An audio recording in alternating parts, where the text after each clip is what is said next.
Malawakang search and rescue operation naman sa missing F-50 fighter jet nagpapatuloy sa bahagi ng Mount Kitanlad Mountain Range sa Bukidnon.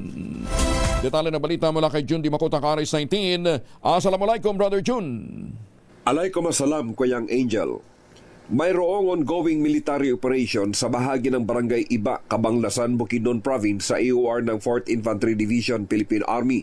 Sa impormasyon mula kay 4th ID spokesman, Lieutenant Colonel Francisco Garillo Jr., mag-isang buwan no mano ang kanilang military operation sa area laban sa mga komunistang New People's Army.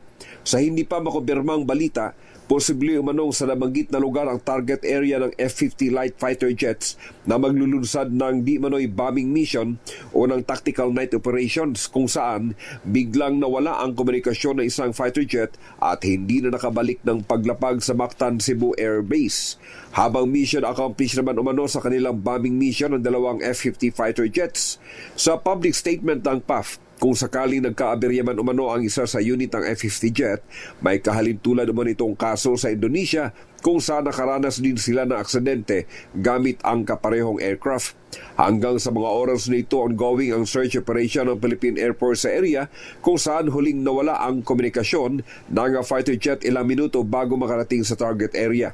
Patuloy namang kinukumpirma ang unofficial report mula sa ground troops sa Cabanglasan area ang napansin nilang di manoy isang aircraft na may malakas na tunog na animoy nakakaranas umano ng engine trouble.